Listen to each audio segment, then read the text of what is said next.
47장 오늘 7절로 10절 말씀 우리 합독하는데, 이 시간 다 같이 합독합시다. 시작. 요셉이 자기 아비 야곱을 인도하여 바로 앞에 서게 하니 야곱이 바로에게 축복하며 바로가 야곱에게 묻되 내 연세가 얼마뇨? 야곱이 바로에게 고하되 내 나그네 길의 세월이 130년이니라. 나의 연세가 얼마 못 되니 우리 조상의 나그네 길의 세월에 미치지 못하나 험악한 세월을 보냈었나이다 하고 야곱이 바로에게 축복하고 그 앞에서 나오니라. 아멘.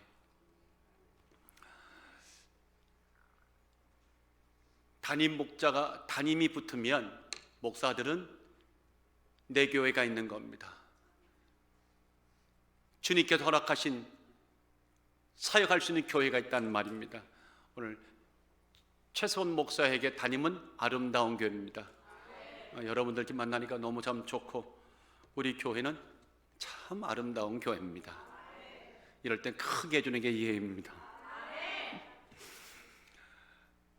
그래서 그런지 2주 만에 뵈니까 더 여러분들이 멋있고 아름답습니다. 브라질 소설가 파올로 코넬료라고 하는 분이 흐르는 강물처럼 Like the Flowing River라고 하는 책을 썼는데, 그 책에 보면 이런 글귀가 나옵니다. 사람들은 흔히 기품을 겉모습이나 패션에 관련된 말이라고 생각한다. 그런데 그것은 심각한 오해다. 인간이란 존재는 무릇 행동과 자세에 뭐가 있어야 된다? 기품이 있어야 된다. 동의하십니까? 네. 사람은 모름지기 무릇 행동과 자세와 언어와 모든 면에 기품, 품격이 있어야 됩니다. 그것이 사람을 사람답게 하는 비결입니다. 주변 사람들부터 자연스럽게 존경과 존중과 사랑을 받는 가치 있는 인생 되게 하는 비결이기도 합니다. 이 기품이라는 거, 엘레강스란 말이죠. 그 기품이라는 엘레강스에 대해서 좀 방금 얘기했던 브라질 작가 파올로 코엘료는 말하기를 기품이란 훌륭한 취향이다, 우아함이다, 균형과 조화의 동의어다, 이렇게 말합니다. 정말 정확한 표현 아닙니까? 조화, 균형, 우아함, 탁월한 취향들, 아주 적절한 표현입니다. 여러분들, 외모가 영원합니까? 죄송합니다. 여러분들이 제가 증명하고 있지 않습니까? 외모는 영원하지 않아요. 어찌 보면 잠깐이라고 볼 수도 있어요. 그런데 내면의 아름다움은 참 영원한 겁니다. 그 내면의 아름다움 가운데 가장 중요한 거, 믿음은 영원한 겁니다. 외모가 번듯하고 여유가 있고 조금 높은 위치에 오르면 여러분들 기품이 절로절로 나오던가요? 절로절로 풍기던가요? 그렇지 않아요. 그렇지 않았습니다. 성품과 인격이 따라줘야 됩니다. 동의 안 하시면 참 곤란하죠? 성품과 인격이 따라줘야 되는 거죠. 그래야 품격 떨어지지 않고 그분은 참 기품이 있다, 엘레강스하다. 과거에 앙드레 김, 오, 팬테스틱, 뭐 이런 분들, 김봉남 씨 본명이잖아요. 그분 뭐 그렇게 말 안 해도 여러분들은 다 우아하고 뷰티풀하고 팬테스틱하고 엘레강트한 거예요. 우리 한번 지난 며칠 전 나온 분들은 우리 알지만 서로 마주 보시면서 아름답습니다. 시작. 여러분들, 아름답습니다 아니라 아름답습니다. 시작. 아름답습니다. 참 그렇게 되는 겁니다. 그렇게 저절로 되는 겁니다. 기품이 없는 부자는 졸부다. 기품이 없는 부유한 나라는 아무리 부유할지라도 여전히 뭐라고요? 후진국이다. 맞아요. 품격이 있어야 돼요.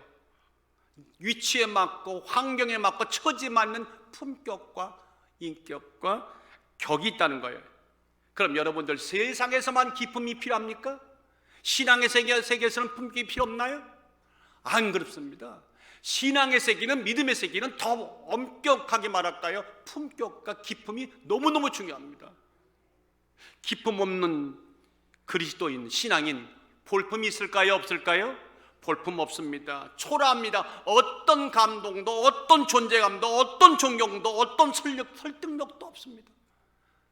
예? 열심히 떠드십시오. 저는 귀 막겠습니다. 이런 황당한 일이 벌어집니다.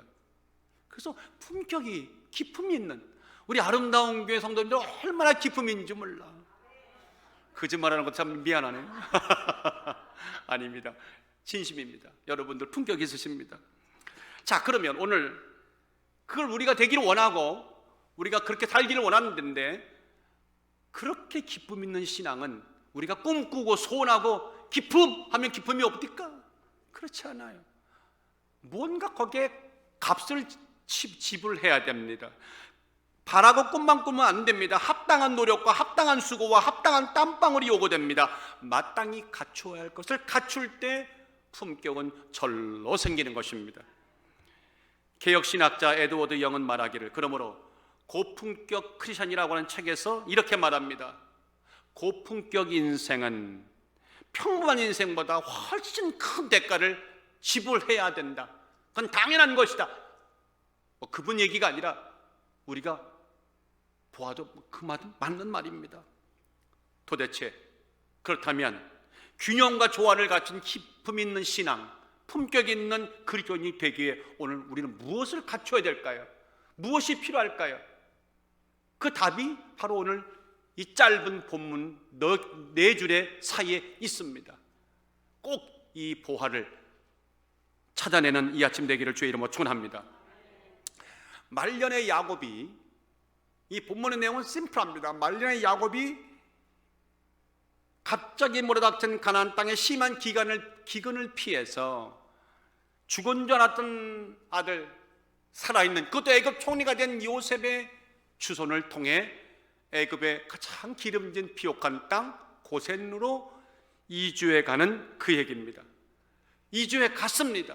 그리고는 요셉을 따라 그 당시에 가장 큰 나라라고 말하는, 모든 문명의 중심이라고 말하는 애굽의 왕 바로죠 와 대면하는, 그때 바로와 야곱 사이에 오고 간 그 대화의 내용이 바로 오늘 본문입니다.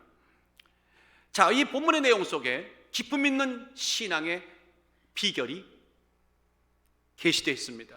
한번 오늘 들어가면서 한번 함께 찾아봅시다. 자, 여러분들 오늘 이 짧은 귀절을 읽으시면서 뭔가 좀 이상한 면이 좀 눈에 들어오지 않으셨습니까? 요건 좀 석연치 않다, 좀 맞지가 않다, 이런 경우도 있네 라고 말하는 부분들이 분명히 보였을 겁니다. 2군데가 보였을 겁니다. 그 2군데가 답입니다. 첫 번째 어디가 보였냐면, 제 눈에는 7절과 10절이 보였습니다. 7절에는 이렇게 말합니다. 요셉이 자기 아비 야곱을 인도하여 바로 앞에 서게 하니 야곱이 바로에게 무엇했다? 축복하매. 그리고 10절에도 보니까 야곱이 바로에게 뭐하고? 축복하고 그 앞에서 나오니라. 아니 목사님, 뭐가 이상하다는 말입니까? 야곱이 바로를 축복했다는 말이 뭐가 이상합니까? 자, 보세요. 생면부지의 애굽 왕을 야곱이 아련한 거죠. 만난 거죠. 그런데 만나는 순간 기다렸다는 듯이, 원했다는 듯이 왕을 축복합니다. 그리고 대화 오고 가는 짧은 대화를 마치고 이제 그 자리를 막 떠나려는 순간 또 이상하게도 물러나기 전에 바로를 한 번 더 축복합니다. 아니 목사님, 그게 뭐가 잘못됐다는 말입니까? 잘못된 게 아니라 의외란 말입니다. 뜻밖이란 말입니다. 우리가 아는 야곱을 상기시켜보면 이런 면도 있네, 이런 마음이 드는 겁니다. 물어보십시다. 평소에 여러분이 아는 야곱은 남에게 축복을 해주는 사람입니까? 남의 축복을 필요하다면 악착같이 잡아 끄는 사람입니까? 참 알기를 너무 잘하십니다. 축복에 안달난 사람이면, 안달난 사람은 야곱이었다고 우리는 이미 알고 있어요. 하나 예를 들어 드릴게요. 20년 만에 성공해가지고 가나안 땅으로 돌아올 때 야복강 나루에서 하나님 천사 만날 때 얻어맞으면서 야곱은 그 얻어맞는 중에도 뭘 달라고 그랬어요? 축복을 달라고 그랬어요. 창세기 32장 26절에 보니까 그 사람이 가로되 천사지요 날이 세려하니 나로 가게 하라. 야곱이 가로되 시큰 반대로도 맞고는 환도뼈가 어그러졌는데 그때도 당신이 내게 축복하지 아니하면 가게 하지 않겠나이다. 여러분들, 죽어가면서 또 축복 외친 사람이 야곱이었습니다. 야곱은 그런 자입니다. 일생 동안 남을 축복하기보다는 내가 가진 것이 남에게 있을 때는 저거 안 돼, It's mine 하고는 거침없이 뛰어들어서 빼앗고 쟁취하고 싸웠던 사람이 누굽니까? 이 안달나다는 편이 참 맞는 겁니다. 복하면 자다가도 벌떡 일어난 사람이 야곱이 올시다. 거기에 이골난 사람, 전문가란 얘기죠. 자, 그런 야곱이 오죽하면 태어날 때부터가 태생이 달랐어. 여러분들은 그냥 응애하고 태어났지만 야곱은 그게 안 태어났어요. 뱃속에서 나올 때부터 먼저 나가는 쌍둥이형 에서를 네가 왜 먼저 나가 하고 발목을 잡았던, 이걸 참 성경은 대단히 참 독특하게 기록해 놨습니다. 창세기 25장 25절에 보니 먼저 나온 자는 붉고 전신이 갑옷 같아서 이름을 에서라 하였고 후에 나온 아우는 손으로 애굽소의 발꿈치를 잡았으므로 그래서 야곱인 거예요.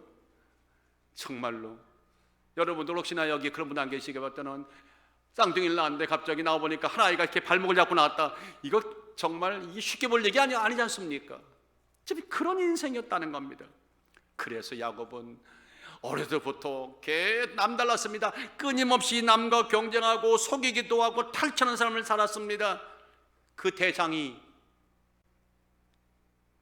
누구든지였습니다.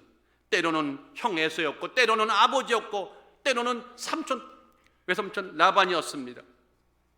그런 야곱이 오늘 본문을 보면 웬일인지 웬 은혜인지 남의 축복을, 바로의 축복을 뺏는 게 아니라 자기가 먼저 축복을 하고 있습니다. 그것도 한 번이에요, 두 번이에요? 두 번이나. 처음과 마지막에 축복하는 이 장면, 여러분 보시기에 낯설은 장면입니까? 아니면 굉장히 자연스러운 장면입니까? 매우 낯설입니다. 보면서도 읽으면서도 아니 야곱이 이랬단 말이야? 하고 믿기지가 않습니다. 바로 여기에 그래서 이것은 일반적인 의미가 있다는 것이 아닙니다. 일반적으로 그렇게 축복했다는 말이 아닙니다. 변화되어진 야곱, 그가 왜 기품 있는 품격 있는 하나님의 족장의 반열에 섰는지에 대한 해답이 여기 있는 겁니다. 첫 번째는 이겁니다. 어떤 환경과 처지에도 불구하고 하나님의 사람은, 다 같이 하나님의 사람은 남을, 이웃을 축복합니다. 어떤 처지, 어떤 환경, 제가 분명히 단서를 달았습니다. 어떤 처지, 어떤 환경, 어떤 조건 속에서도 설령 누군가 내 뒤에다가 비수를 꽂았다 하더라도 우리는 웃으면서 할렐루야 하고 죽어가야 할 사람이라는 겁니다. 극단적으로 말하면 정말 우리는 그런 사람이라는 겁니다. 그럴 때 하나님 영광이 드러난다는 겁니다. 그것이 기쁨 있는 신앙이요 품격 있는 신앙으로 가는 비결이 됐다. 제가 지금 그렇게 말하니까 굉장히 얼굴이 달라지시는데요, 사실 누군가 나의 등에다가 비수를 꽂고 배신을 했을 때 그거 우리는 그냥 안 죽죠. 어차피 죽는 건 너 죽고 나 죽자, 이게 보통 우리들의 마음이잖아요. 근데 성경에 나와 있는 그리스도는 그럼에도 불구하고 할렐루야 하고 떠나는 이게 그리스도의 모습이라는, 참 그래서 어떤 처지 환경이라는 말이 굉장히 우리에게는 감당하기 어렵지만 그것이 본래 우리 모습이 한다는 것입니다. 여러분들, 신앙은 하나님을 닮아가는 성품, 믿음, 인격의 참된 변화라고 우리는 늘 배워왔습니다. 그런 믿음이라면 분명히 어떤 환경, 상황, 처지에 대해 구애받지 않고 이웃과 주변을 축복하는 모습으로 반드시 증명이 돼야 됩니다. 반드시 증명돼야 됩니다. 반드시 증명이 돼야 됩니다. 그것이 시금석이라는 말이죠. 그래서 참 예수 믿기가, 진짜로 믿기는요, 그렇게 쉽지가 않습니다. 쉽지가 않은 일이죠. 자, 야곱을 보세요. 야곱은 이제까지 뺏기는 자가 아니라 빼앗는 자로 살아왔습니다. 빼앗는 자. 자신의 행복을 위해서라면 언제든지 누구든지 가차없다. 걸리기만 해봐라. 안 된다. 예 없다. 어떻게든 나의 것 되게 하겠다고 외치고 살아온 사람입니다. 그것이 야곱의 일생이었단 말입니다. 그래서 우리는 이렇게 말하죠. 탈취자 야곱이라. 그런 야곱이 노년에 가서 이제 정말 영적인 성수 단계에 올라가니까 달라졌습니다. 축복을 빼앗고 쟁취하며 자기 안에 가두었던 그런 자가 아니라, 한번 따라하십시다. 축복을 유통하는 자, 복을 유통시키는 거예요. 이 교회에 와서 말입니다. 복을, 축복을, 웃음을, 감탄사를 유통시키는 분들이 진짜 그리스도인이고 우리 아름다운 교회 성도인 줄 믿습니다. 그래서 야곱이 바로를 축복하는 이 장면은 우리에게 볼 때는 부자연스러울 수가 있는 거죠. 왜? 한편은 이런 마음이 드는 겁니다. 뜻은 좋은데 야곱, 당신이 지금 바로와 비교해 볼 때 어떤 처지입니까? 어떤 입장입니까? 목사님, 이게 무슨 말입니까? 들어보세요.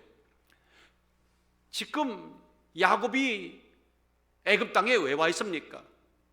기근과 어려움으로 인해서 뭔가 자기와 자기 식솔들 70명을 누구에게? 바로에게 의탁하려고 와 있는 처지입니다. 그런 상황 속에서 누가 누구를 축복한다는 말입니까? 이해가 되시나요? 굳이 축복한다면 야곱이 바로를 축복하는 것이 맞습니까? 바로가 야곱을 축복하는 것이 자연스럽습니까? 전자입니까? 후자입니까? 후자입니다. 원래 축복이라고 하는 것은 강자가 약자에게 주는 거죠. 있는 자가 없는 자에게 준다고 그렇게 알고 있지 않습니까? 마치 물이 위에서 아래로 흐르듯이 부모가 자식에게 축복하고, 이것이 우리의 통례고 우리의 상식이란 말입니다.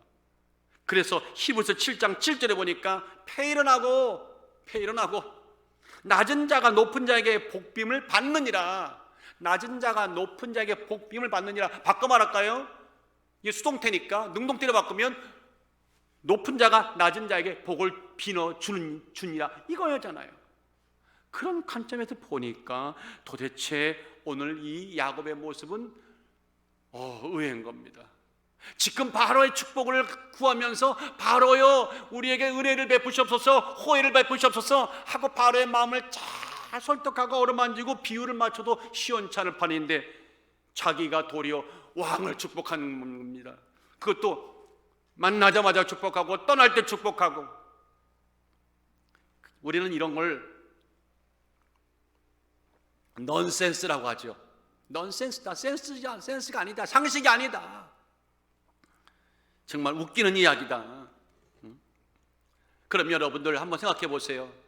지금 적어도 대국, 오늘만 미국 같은 존재였죠. 애굽이 그 큰 나라의 왕을 아련하는데 왕이 자기를 축복하는 것이 아니라 자기가 왕을 축복하는 이 넌센스 같은 이 행동을 하는데, 야곱이 이게 뭘 의미한지를 몰라서 했을까요? 깜빡했을까요? 순간적으로 어마어마한 궁정의 위세에 눌려갖고 정치 나가고 넋이 나가서 자기가 뭘 하는지도 모르고 그냥 안수기도 했을까요? 물론 안수는 안 했지만 참 어떻게 보면 이렇게 여겼을 겁니다. 저 사람 누구야? 저 변방 가나안 땅에서 오는 나이 든 사람 맞아? 이거 추태 아니야. 어디 감히 왕에게 자기가 축복을 한단 말이야 하고 비난받아 마땅한 거죠. 자, 그러면 모두가 아는 거, 삼척동자가 아는 사실을 야곱이 몰랐겠느냐? 여러분들 이 당시에 지금 이때 야곱의 나이가 몇 살이라고 그랬어요? 130이라고 그랬어요. 130이면요 산전, 수전, 공중전, 저 우주까지 다 끝난 나이입니다. 이미 앓고 멀고 도를 통한 나이입니다. 특히 야곱은 눈치, 코치 다 갖다 붙여도 아주 그런 면에는 이골난 사람입니다. 그러면 몰랐을 리가 없다는 말입니다. 도리어 야곱의 정신은 또렷또렷하고 말짱하고 멀쩡하다 못해 아주 그냥 생생합니다. 그런 야곱입니다. 그런데 야곱이 축복을 하고 있는 겁니다. 이 흔하지 않은 상황을 어떻게 설명하시겠습니까?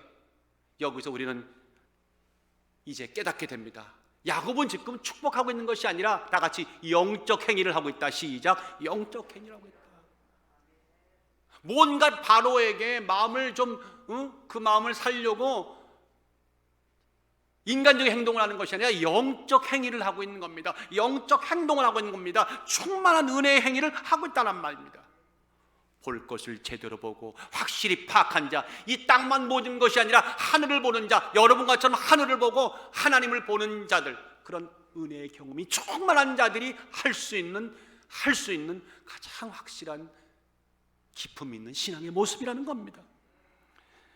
이 세상 관점에 보면 바로가 강자요, 야곱이 약자지요. 그러나 영적으로 보니까, 영적인 세계를 보고 나니까 야곱은 알게 됐습니다. 굳이 말하면 영적으로 강자는 야곱인 것입니다. 약자는, 비루한 영혼은 바로인 것입니다. 진짜 현실은요, 보이는 것이 아니라 보이지 않는 것이 더 크고 더 원대하고 더 본질적이고 영원한 것입니다. 이제 보이는 것은요, 기껏해야 80년, 90년, 100년이면 사라지는 것들입니다. 한국의 유명한 송혜옹 95살에, 저는 오랫동안 했던 프로그램, 성경 안 읽으시 그만 보셨구나. 이거 얼마나 오랫동안 했습니까? 최근까지도 정정했지 않습니까? 저는 한 120까지 할 줄 알았어. 근데 어느 순간인가 떠나잖아요. 이 보이는 것은요, 어느 순간 잠깐 있다가 없어지는 겁니다. 이게 인생이 이제 우리가 그 정도는 알고 있잖아요. 그러나 보이지 않는 것, 영적인 세계는 영원한 것입니다. 믿음의 세계는 영원한 것입니다. 야곱은 그것을 보았습니다.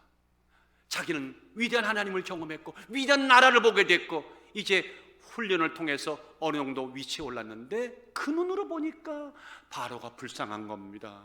하나님의 세계에 전혀 아무것도 모르는 문외한입니다. 깜깜한 분입니다. 구원 밖에 있는 사람입니다. 신령한 것을 들은 적도 없고 본 적도 없고 경험한 것도 없는 그저 비루한 영혼에 불과하다. 온 우주의 주인이요 창조주 하나님의 영이 임한 야곱의 눈에 비친 바로는 그 모습 그대로였다는 겁니다. 그 순간에 자신도 모르게 저 영혼은 구원받아야 돼. 저 영혼은 하나님의 은혜를 받아야 돼. 마치 우리가 밖에 나가서 예수님의 삶을 볼 때 오늘 갑자기 막 연민과 긍휼이 끓어오면서 나도 모르게 복음을 전하듯이 그런 울컥하는 마음이 쏟아지면서 그는 저절로 손을 뻗쳐 바로를 축복했습니다. 바로를 축복했습니다. 하나님의 긍휼과 자비와 은혜와 축복이 필요한 불쌍한 영혼의 실체를 보았다는 겁니다. 여러분들, 이것이 핵심입니다. 그거 원대한 나라, 하나님의 손길을 경험한 자들, 그런 야곱의 마음이 있는 자들에게는요, 이 야곱의 마음이 오늘 우리에게 예수의 마음이죠. 그 마음이 있으면요, 나도 모르게 우리가 억울한 일을 당할 때, 정말 속상한 일을 당할 때, 배신을 당할 때도 순간 끌어오르지만 점점 그 감정은 가라앉고 그 영혼이 불쌍해지기 시작하며 하나님하고 축복을 기원하는 그런 평안의 마음이 오더라는 겁니다. 믿으시거나 하면 이것이 영적 원리고 영적 질서입니다. 그러면 이제는 우리는 물어야 됩니다. 다시 물어야 됩니다. 누가 누구를 축복해야 되는 겁니까? 축복할 자가 누구고 축복받을 자가 누굽니까? 축복하는 자가 세상입니까? 축복하는 자가 교회이요, 여러분이요, 믿음의 종입니까? 그렇죠, 우리입니다. 하나님의 종, 하나님의 백성, 하나님의 신령한 은혜를 경험한 사람들이 축복하는 자요, 축복을 받을 자들은, 축복을 기원을 비밀을 받을 자들은 저 세상인 겁니다. 그런 자부심과 그런 영적인 안목이 우리 안에 있을 때 우리는 이 본문의 야곱의 모습을 또한 우리 삶 속에서 자연스럽게 표출할 수 있는 것입니다. 여러분들, 이 야곱의 모습은 과거의 야곱과는 전혀 다르죠. 상상도 못할 일입니다. 진풍경입니다. 완전히 달라진 야곱 아닙니까? 오늘 이 사건은 그러므로 단지 축복을 했다는 사건이 아닙니다. 그리스도인이 누구인지, 우리가 누구인지, 우리가 어떤 생활을 해야 될지, 세상을 살면서 어떻게 살아야 빛이 되고 소금이 되고 품격 있고 기품 있는 신앙이 되는지에 대한 아주 핵심을 우리에게 교훈하는, 도전을 주는 그런 본문입니다. 사랑하는 여러분들, 여러분들은 이제까지는 어떨지 몰라도 오늘 이 말씀을 나누고 저 문을 나가는 순간 우리는 이제 축복할 자가 되어야 되겠습니까? 축복받을 자가 되어야 되겠습니까? 축복할 자가 되어야 되겠습니다. 축복은 하나님께서 받고 우리는 가는 곳마다 예수의 이름으로, 그리스도의 이름으로 하나님의 성령의 인도받아 축복하는 블레서가 되시기를 주의 이름으로 축원합니다. 애써 외면한 자가 되지 않기를 주의 이름으로 축원합니다. 그리고 민수기 6장에 말씀합니다. 아론과 그 아들들에게 고하 이르기를 너희는 이스라엘 자손을 위하여 이렇게 저주하라 축복하라 축복하라. 얼마나 아론과 얼마나 모세를 속상했던 이스라엘 백성입니까? 지긋지긋할 정도로 40년 목회하면서 아마 너무 상처받았던 모세일 겁니다. 그래도 하나님 말합니다. 그럼에도 불구하고 이스라엘 이렇게 축복하라. 너희에 담아놓은 것은 저주가 아니라 축복뿐이니라. 여호와는 내게 복을 주시고, 나는 아틀란타 가서 또 똑같은 얘기했어요. 저는 아멘을 강요하지 않습니다. 꼭 그러고 나면 아멘을 하더라고. 여호와는 내게 복을 주시고 너를 지키시기를 원하며, 여호와는 그 얼굴을 내게 비치사 은혜 베푸시기를 원하며, 여호와는 그 얼굴을 내게로 향하사 평강 주시기를 원하노라. 이럴 때 박수가 나와야 돼요. 그래서 로마서 12장에는 바울은 이 말씀을 다시 해석합니다. 뭐라고? 너희를 핍박하는 자를 이를 갈고 너 죽고 나 죽어라 하지 않았습니다. 축복하라.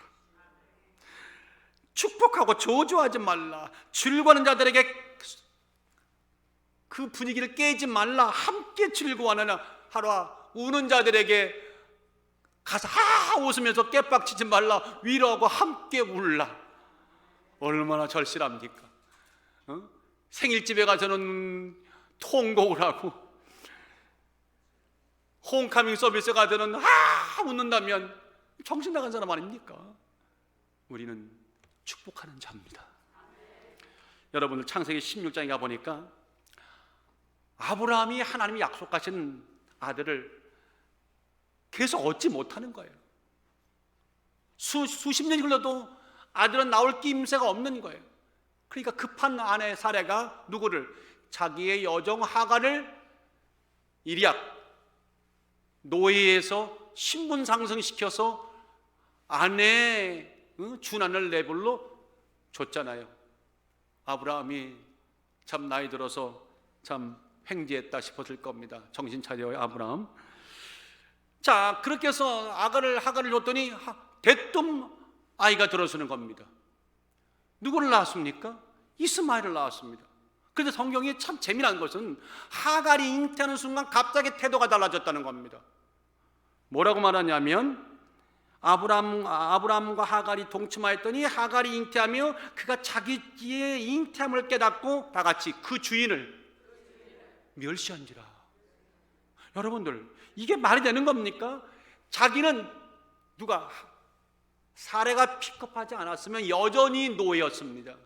그런데 하갈이 어떤 이든 간에 자기를 픽업해갖고 종의 신분에서 주인의 아내의 준하는 신분에 올려놨으면 이 파격적인 신분을 준 사람은 누굽니까? 자기 주인 사라 아닙니까?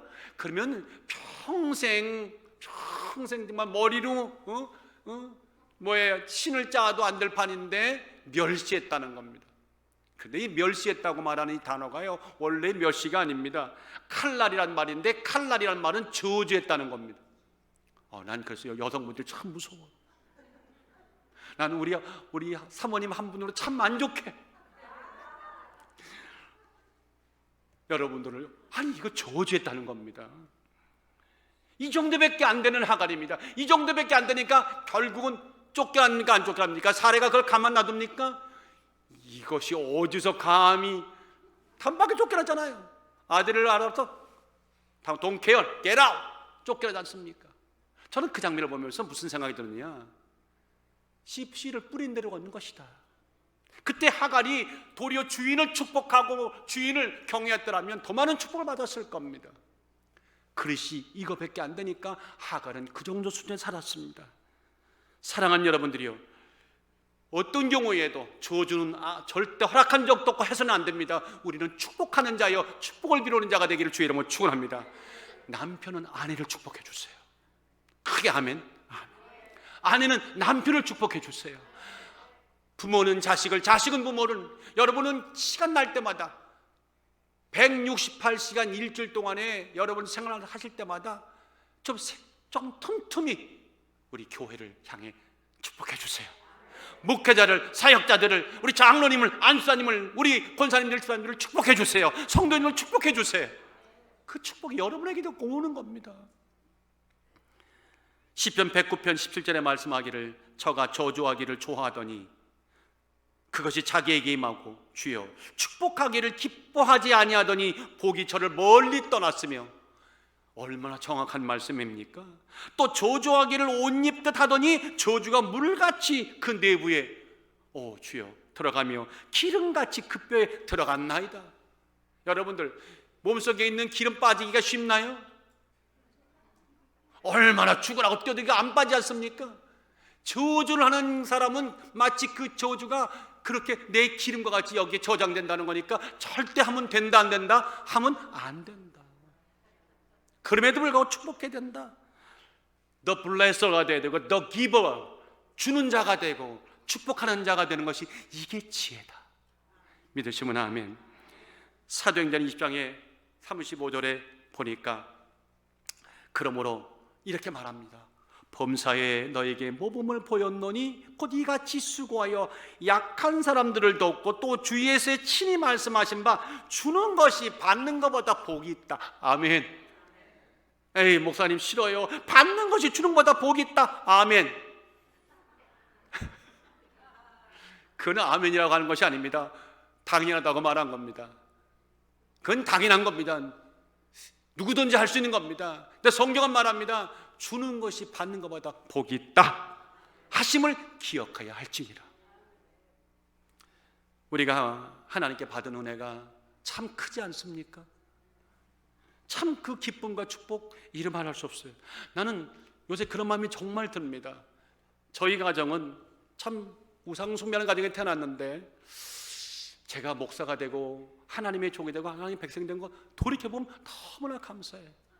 난 타종교를 비방하고 싶은 마음은 없지만 제가 이거 하는 게 어울리겠습니까? 찬양하는 게 어울리겠습니까? 난 이게 어울리지 않습니까? 너무나 아름다운 모습을 주신 하나님께 감사. 여러분도 감사. 눈치가 좀 빠르셔요. 여러분들 비록 누군가 나를 모해하고 악하게 대할지라도요 악을 악으로 갚지 마십시오. 선으로 갚아야 할 이유가 바로 여기 있는 겁니다. 신앙의 공급자는 하나님이시니까. 우리는 신앙의 무슨 뭐라고 그랬어요? 제가 공급자예요, 소비자예요? 소비자예요. 하나님 계속해서 믿음을 심어주시는데 무료로 주십니다. 은혜로 주십니다. 근데 그 은혜가 더 돼서 우리에게 크게 계속해서 은혜를 받고 믿음을 공급받으려면 주시는 자의 마음을 기쁘게 하고 주시는 자의 뜻을 따라야 되는데 그 주시는 자의 뜻 중에 하나가 뭐예요? 축복하라. 오늘 서로 맞이보시고 진심으로 당신을 예수 이름으로 축복합니다. 시작. 당신을 예수 이름으로, 장로님을 예수 이름으로 축복합니다. 안주사님을 예수 이름으로 축복합니다. 어떤 환경, 어떤 처지에서 또 축복하십시다. 잘하는 자에게 잘하는 것은 인지상정이지만 못하는 자에게 축복하는 것은 복음의 사람이며 은혜의 사람이요 영적인 사람인 겁니다.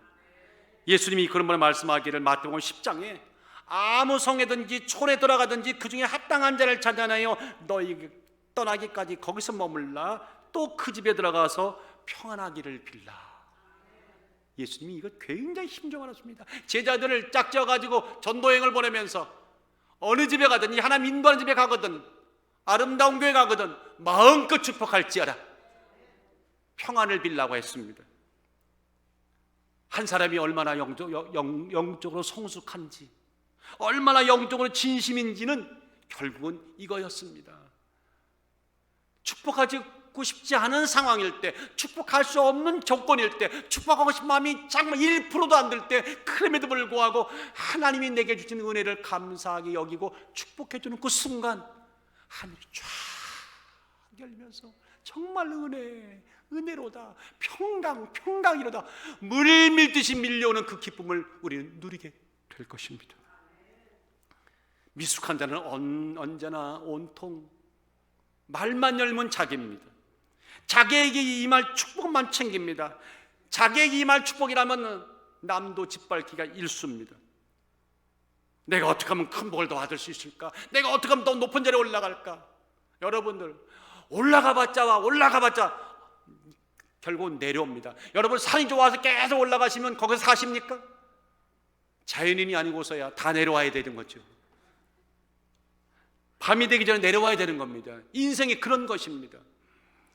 그러나 성숙한 자는 정반대입니다. 남에 대한 축복의 마음이 있습니다. 어떻게 하면 저 하나님의 백성이, 어떻게 하면 저분이 크신 은혜 받고 정말 주의 일꾼이 될까? 하나님은 어떻게 하면 좋겠어요? 어떻게 하면 저 자매가 지금 위기를 극복하고 잘 쓸 수 있을까요? 하나님 축복합니다.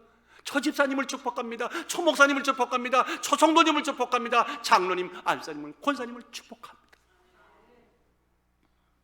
축복은요, 말로 표현 안 해도 느껴지는 거예요. 여러분이 저에게 축복하는 게 막 나에게 느껴지는 거예요. 물 밀듯이 막 몰려오잖아. 세 분만 하면 이제 본색이 드러났군요. 세 분만 그렇게 하셨군요. 사랑하는 여러분들, 그런가 하면 오늘 본문을 보면서 제가 서두에서 이렇게 말했죠. 이 짧은 기절 가운데 석연치 않은 것이 두 군데가 보인다고 그랬습니다. 그 두 군데가 바로 정답이라고 그랬습니다. 기품 있는 신앙이 되는 조건이고요, 비결이라고 했습니다. 그러면 이제 두 번째로 좀 이상한 장면이 우리 눈에 들어와야 됩니다. 그것이 답입니다. 어디냐면 바로가 야곱을 보더니 네 나이가 얼마냐 물었습니다. 그러면 심플하게 나는 몇 살입니다. 130입니다. 라고 말하면 됩니다. 그런데 말이 조금 길어지면서 이런 의미심장한 얘기를 합니다. 야곱이 바로에게 고하되 9절입니다. 내 나그네 길 세월이 130년이니이다. 나의 연세가 얼마 못 되니 그 우리 조상 나그네 길의 세월에 미치지 못하나 험악한 세월을 보낸다이다. 정말로 이거 예사롭지 않은 말 아닙니까? 동문서덕 같은 얘기요. 나이를 말하면 되는데 뭔가 즐비한 얘기를 쫙 늘어놓는데 우리는 직감적으로 압니다. 아, 이게 야곱이 뭔가 지금 의도적으로 얘기하고 있구나는 것이 확 와닿습니다. 자, 여러분 보세요. 자기가 살아온 130년의 세월이 험악했다고 그랬나요? 험했다고 말했나요? 험악했다고 그랬습니다. 이 표현이 다른 겁니다. 이 대목이 우리를 갸우뚱하게 만듭니다. 아마 그날 바로도 이게 뭐지? 무슨 대답이지? 라고 좀 의아했을 겁니다. 자, 물어봅시다. 우리가 누군가를 처음 만나는 자리, 평생에 보지 못한 분을 딱 만나는데 그날 자기 인생에 대해 가지고 쭉 만난다는 게 그게 보통 상식입니까? 잘 얘기 안 합니다. 하더라도 슬쩍 내 좋은 얘기만 하겠죠. 그런데 거기다가 하나 더 얹어갖고 내가 이렇게 살았는데 내 인생이 너무 험악했어요. 그렇게 말한 분 난 10명 중에 한 분도 못 봤습니다. 왜? 지금 내가 말을 나눈 사람이 어떤 사람일 줄 알고 나를 비하하고 내 약점 같은 얘기를 함부로 했다가 저게 어떻게 비수가 되어가지고 부메랑대로 돌아올지 누가 압니까? 제가 참 짧은 인생을 살았지만 이런 고백을 하는 분들은 만나본 적이 없습니다. 그러면 도대체 130년 살았던 살만큼 산 이 야곱이 왜 그런 쓸데없는 말을 우리는 순간 쓸데없는 말같이 느껴집니다. 이 말을 왜 했을까요? 그럼 아까 같은 얘기를 또 물을게요.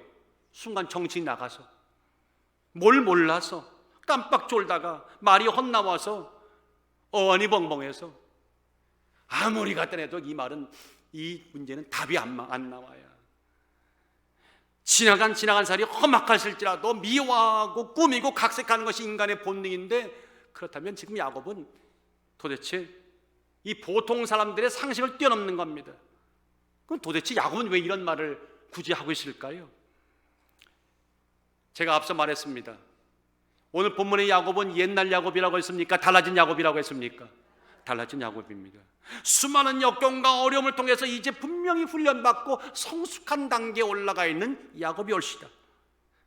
자, 그런 야곱이 바로를 만날 때 적어도 그날 만남은 누구에게? 야곱에게는요, 영적인 만남으로 다가왔습니다. 내가 뭔가 도움을 얻어야 할 사람을 만나서 그 사람의 환심을 사는 인간적인 만남이 아니라 하나님의 큰 섭리 안에서 이것이 예배되었구나, 그 마음이 들어왔을 겁니다. 그래서 자기는 야곱이 아니라 달라진 야곱, 하나님의 대행자, 하나님의 종, 하나님이 세운 족장의 마음으로 세상의 왕과 지금 만나고 있는 겁니다. 여러분들이 직장에 가시면 때를 따라 이런 마음, 영적인 마음 갖추셔야 됩니다. 그래서 말 한마디 한마디가 다 야곱이 하는 말은 그냥 말이 아닙니다. 영적인 말입니다. 하나님 뜻이 담겨 있습니다. 전달자의 모습입니다. 그런 차원에서 볼 때 자기는 부족한, 창피한, 가리고 싶었던 지난 날도 꺼리낌 없이 내가 이런 사람이었습니다 하고 고백할 수가 있는 겁니다. 그런 용기가 생긴 겁니다. 자, 그런데 오늘 이 짧은 말 가운데 야곱은 부끄러움을 얘기하면서 뭘 말하고 있는 걸까요? 인생이 이런 것입니다. 하나님 앞에 모든 삼라만상, 특별히 하나님 형상과 모양대 지음받은, 그러나 죄를 짓고 하나님을 떠난 인간들의 모습이 이와 같습니다 하면서 자기 고백이라는 형식을 빌려서 하나님의 영적인 은혜를 지금 선포하고 있는 겁니다. 자기 고백을 하고 있지만 도리어 바로에게 큰 질문을 던지는 겁니다. 나는 인생을 살아보니까 몸부림쳤지만 결국 험악한 인생이었습니다. 당신은 어떻습니까? 인생의 본질을 뭐라고 느끼십니까? 라고 묻고 있는 겁니다. 되묻고 있는 겁니다. 여기에 오늘 답이 있습니다. 두 번째죠. 세월을 험악하게 만드는 주범은 누구도 아닌 나다. 다 같이 세월을 험악하게 만드는 주범은 누구라고요? 나다. 이게 무슨 말입니까? 하나님께 온전히 그를 맡길 수밖에 없다. 그 깨달음, 바로 그것이 순례자의 마음인데, 그 마음을 갖추는 순간 우리는 이제 기품 있는, 품격 있는 신앙인으로 성큼 나가게 되는 것이다. 목사님, 이해가 안 됩니다. 안 되시겠죠? 한번 들어보세요. 야곱의 말을 다시 한번 경청해 볼까요? 자, 험악한 세월을 살았다는 겁니다. 고생했다고 하는 서퍼링이나 하드십이나 트러블이라고 하는 그런 단어, 내 인생이 참 험난했어요 라는 말을 담고 험악했답니다. 이 험악했다는 말은 아주 묘한 단어입니다.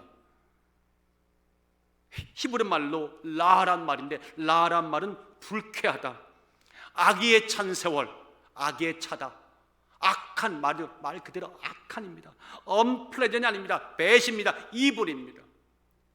여러분들, 내가 지나간 세월을 살다 보니까 참 인생이 험난하던데요 라고 말했으면 이해가 됐는데, 굳이 험악하답니다.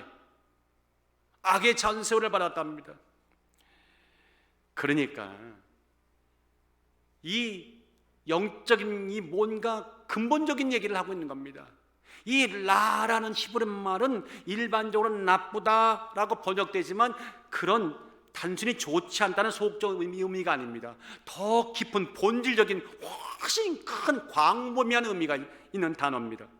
그러니까 자기의 야곱은 지나간 인생을 보니까 인생 자체가 하나님의 뜻과 위배되고 자신의 꿈을 성취하기 위해서 내 노력과 살았던 그 세월을 돌이켜보니까 그것은 결국 험악했다는 겁니다. 아직도 이해가 안 되실 겁니다. 무슨 까닭에 지난 세월이 야곱에게는 힘든 시간이라 악한 시간, 악한 세월이 됐을까요? 그 강조점 핵심은 무엇일까요? 이겁니다. 야곱이 악한 세월을 보내게 된 것은 철저하게 자기 힘과 생각과 뜻대로 살았기 때문이다. 그렇다면 오늘 이 말씀을 듣는 우리들에게 똑같이 적용할게요. 여러분과 내가 아직도 하나님을 믿는다고 하면서 불구하고 내 의지와 내 생각과 내 뜻대로 막 거쳐며 나간다면 여러분이 사시는 모든 세월들은 즐겁고 행복한 세월이 아니라 세월이 싹 얼굴을 바꿀 겁니다. 어떻게? 악한 얼굴을 바뀔 겁니다. 즉 그 얘기하는 겁니다. 하나님보다 앞서는 삶을 살았습니다. 하나님의 약속과 때를 기다리지 않고 함부로 제멋대로 앞서 나갔습니다. 그러고는 교회 안의 생활과 교회 밖의 생활이 너무 달랐습니다. 그렇게 살면, 그 불순종한 삶을 살면, 제멋대로 살면 세월이 반란이 일어날 것입니다. 다같이 세월의 반란이 찾아올 것이다. 저는 감히 말합니다. 세월의 반란이다, 세월의 역습이다, 세월의 공격이다, 세월의 악이 찬 공격이 나를 초토화시킬 거란 말입니다. 저는 여기서 오늘 깊은 은혜를 받았습니다. 세월은 성이 없습니다. 남성 여성이 아닙니다. 그러나 그 세월은, 하나님이 준 세월은 참으로 은혜로운 세월인데 하나님의 뜻과 위배되는 순간 저 세월은 돌변하여서 우리에게 악이차게, 우리를 매몰차게 대할 것입니다.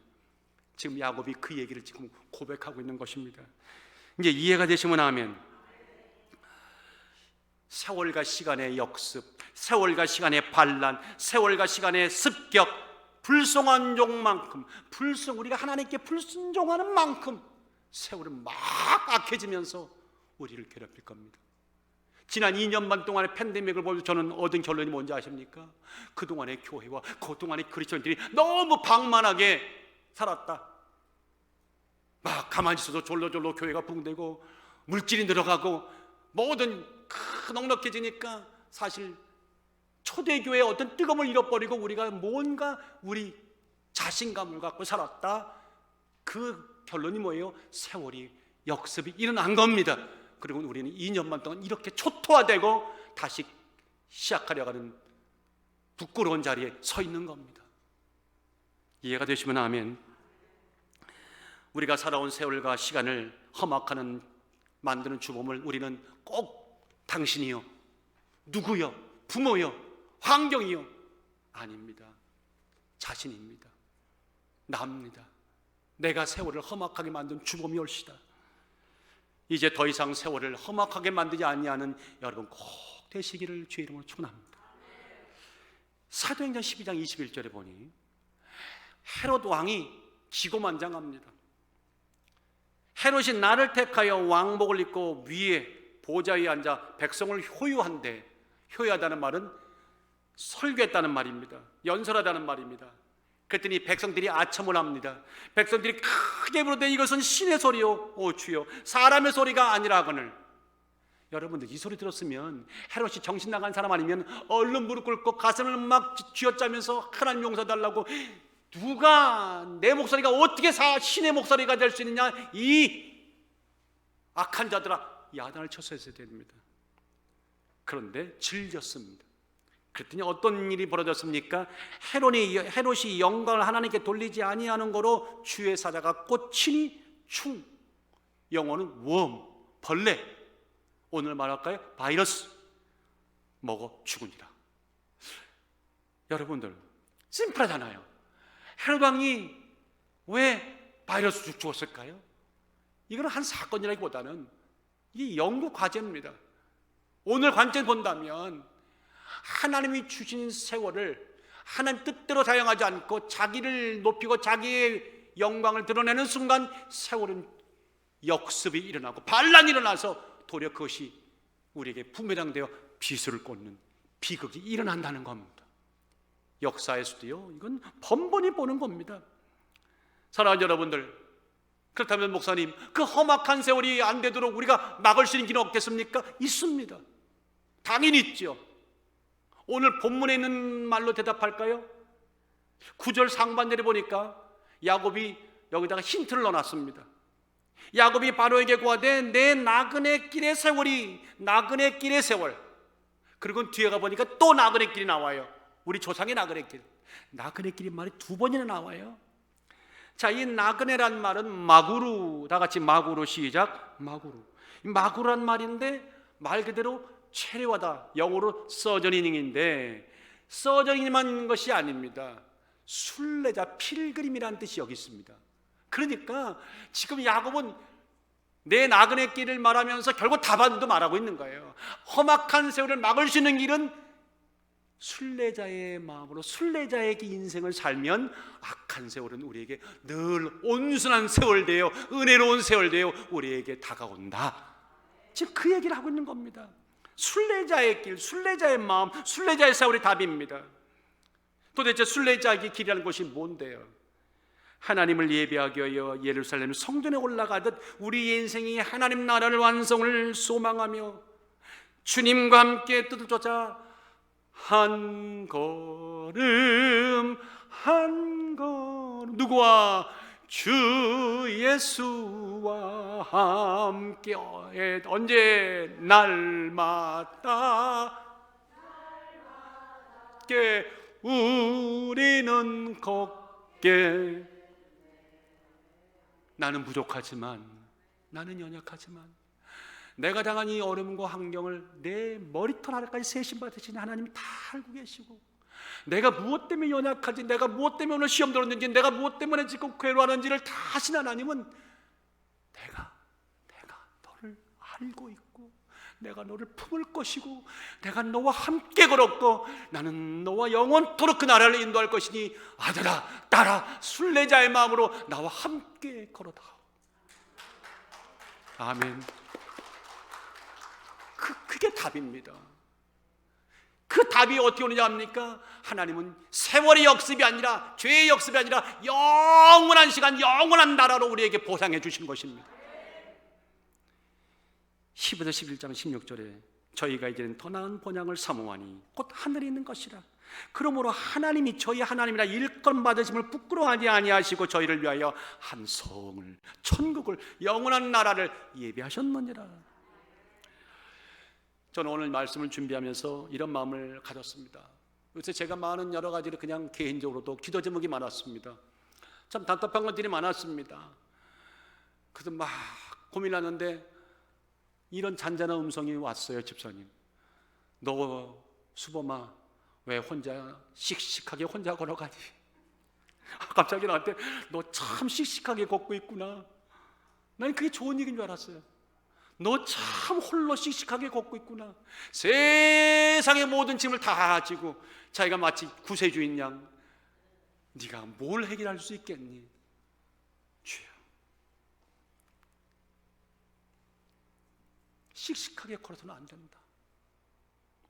하나님이 주인 되어 주셔야 되고 하나님이 주관하시고 하나님이 섭리하시고 나는 그 하나님을 온전히 기쁘게만 바라보고 그분 눈빛만 보고 걸어가면 내가 당하는 모든 어려움과 이 모든 것들은 하나님이 원하시는 방법으로 하나님이 원하시는 때에 하나님이 원하시는 나라에 이를 때까지 아름답게 합력하여 선을 이루신다.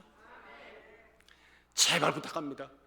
씩씩하게 걸을 때가 있지만 홀로 씩씩하게 걸지 마세요. 부부가 뭡니까? 요새 사모님 나 그러더라고요. 고민 있으면 털어놓으래요. 근데 제가 그랬어요.